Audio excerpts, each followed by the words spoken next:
Hello, this is Robin from Corrello, and what I'm going to be doing in this video is just give you a quick overview of everything you can see in the Corrello dashboard. We'll have a quick look at a Trello board, and then we'll be able to see how that data flows through into Corrello. I won't be going into a lot of detail on ways you can configure things or how you can set it all up. There's other videos with all of that in. This is just really meant to be a quick look over the entirety of what you can see in dashboards. So if we get started, the best place to start is probably in Trello, and then we can see what we've got here and see how that comes through into Corrello. So I've got a simple board here that I set up. I've got three lists. I've got backlog, up next, and current to do. So these are my backlog lists. Over here I've got two called urgent and doing. So those are my in progress lists. This is where work lives when it's getting worked on. And over here I've got a list called done, which is where completed cards go. So one of the things Corrello asks you to do when you set something up is to say, okay, this list is my done list, these lists are my in progress list where I'm working on things, and these lists are my backlog list where I've got all my work which is yet to do. So if we go into Corrello and have a quick look, so this is the current tab on the dashboard. I mean, one thing to note is this is talking about the current sprint here. Now if you're if you're not using sprints, that's fine. This will just talk about the current week, and it'll give you some stats about that. But if you're using a more Kanban process, there's some other charts like the cumulative flow diagrams and things I'll get to in a bit, which are a bit more useful. But we've got three tabs here though. So we've got current, backlog, and history. So current is really all about what is going on at the moment, what's the current situation, what might we need to worry about today. The backlog is all the work which is yet to be done, so that's kind of looking into the future and what is coming up and giving us some forecasts of when things are going to get done. And then the history tab is really the overview of how's the project health overall, how are things going, are things getting worse or better over time. So I'll have a look through each of those in turn. The first thing here is the sprint burn down chart. So you can have this off if you're not using sprints, or if you don't want a burn down chart. But what you get here is the red line for the ideal burn down. So we've got how many cards it was at the start of the sprint, and the red line is just showing that over the 2 weeks of the sprint in this case. Obviously you can choose how long your sprints are and when they start, and then the blue line showing us how that has panned out over time and watching the work burn down. Next here we have this section called performance. So this is giving us a few counts from Trello of different groups of cards.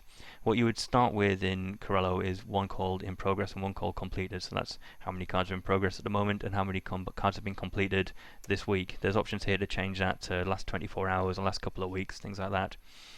There's some others here which I've added for this dashboard, so you can configure these however you want and add them in. So I've got one for cards overdue, I've got one for open bugs. So that's actually counting cards from this board. They've got this red bug label on them.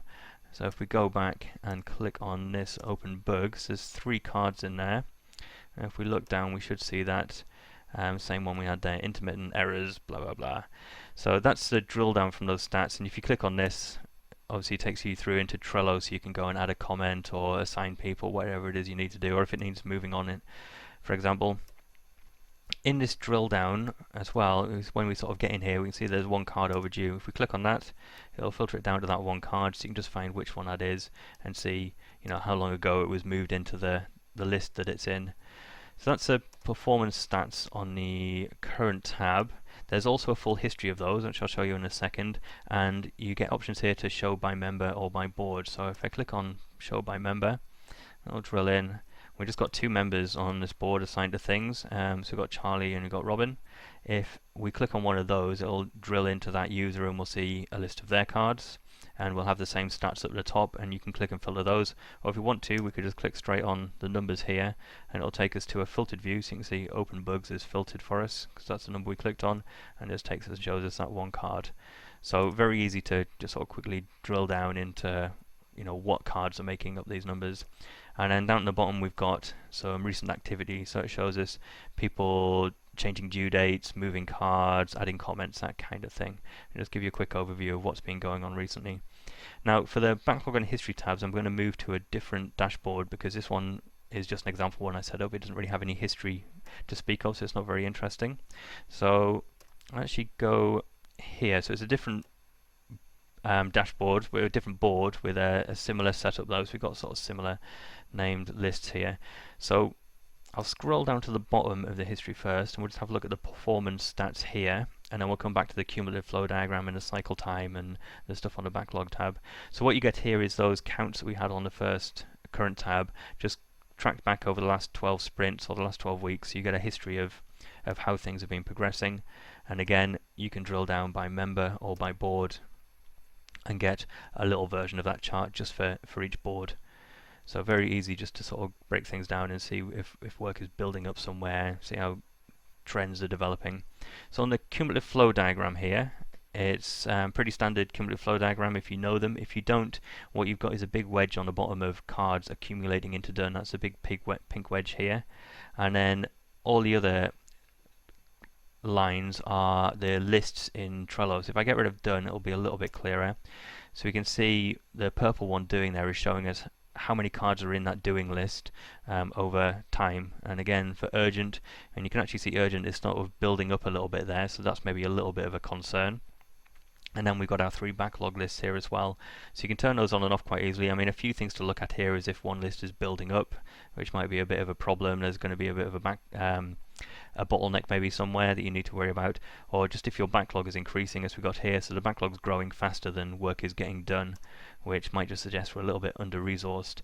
This is a little bit of a boring one because I've got such a simple process on the board that I set up. If you've got a more interesting process, you get more lists like this. You can kind of see, you know, over time, things moving through the entire process. We've got something here, we've got, you know, dev, ready for test, in test, ready for acceptance.